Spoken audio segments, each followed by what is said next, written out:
Alright, today is November 11th and I'm finally getting around to making an update video on the Las Vegas rental inventory. It's a video that I made last, well, I guess it was like September 28th was the day that I started following the numbers in a detailed format on a spreadsheet. So and I kind of had my own areas broken down based on how I watched the market. So we're going to start off with the numbers from before. So the rental listings, and I'm going to post all these down in the description of this video.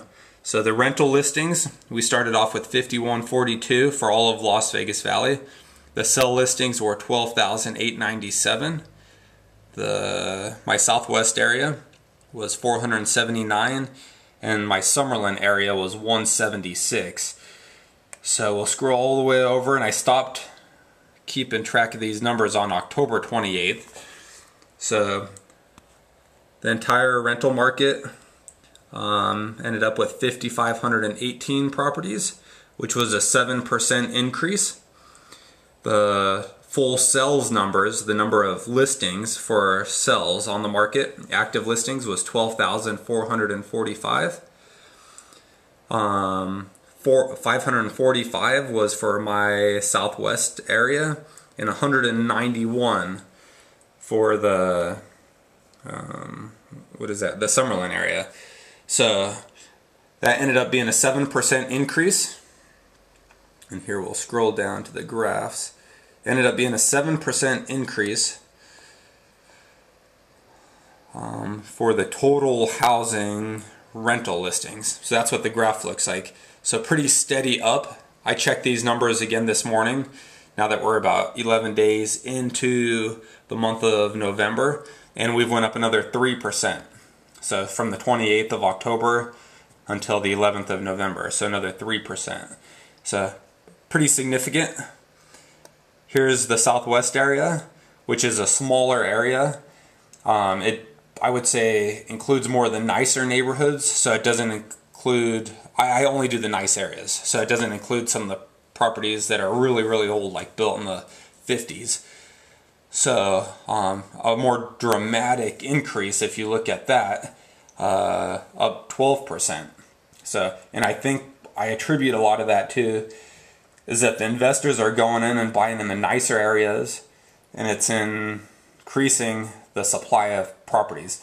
Also, at the same time, you're having more and more people that are downsizing and just trying to cut expenses, and they're moving into the less desirable neighborhoods, just like I did. So that's where that is. Let's scroll over here first. My Summerlin area, it's kind of more of a volatile area. It did have a net increase in inventory. It went up 8%. But you can see the inventory is kind of all over the place. Whereas the total rental numbers and the numbers for the Southwest area continually went up for the most part. The Summerlin area, we saw days and weeks where it would drop off and then go back up. Overall, it finished 8% higher though than when we started back on September 28th. And then the sales listings. This one here is kind of unusual. There's a 4% decrease in the number of listings on the market. So I have my own idea of what this is attributed to, and I think all in all it'll end up being accurate. The reason why there's more, what appears to be more activity on the sell listings is not because of the number of sells. It happens to be that the banks are required to provide more documentation now because of government legislation in Nevada. Before they can foreclose on a property and before they can start the foreclosure process, they need to show an increased amount of documentation so that they're not doing the robo signings or whatever they call it.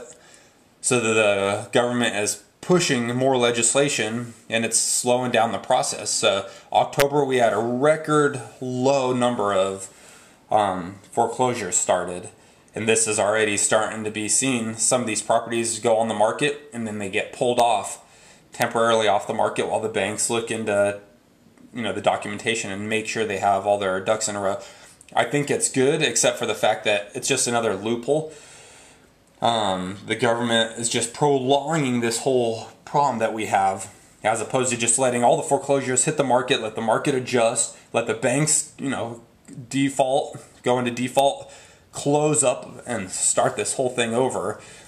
They're propping everyone up, the too bigs to fail, and it's going to drag this out for years and years and years. Eventually, we're going to see these sell listings, and we'll have way more sell listings, and the price will get pushed down even further. So we're nowhere even near the end of this. It's just going to keep going and going. So I'll keep you guys updated. Maybe I'll just do this on a monthly basis. It took a lot of time to go in and check every single category every day. But I mean, we can definitely see trends, especially when we look at the rentals. Once I see the sell listings turn around, I'll probably make another video or in a month and see where we're at. So, but that's it. Thanks for watching, and talk to you guys soon. Bye.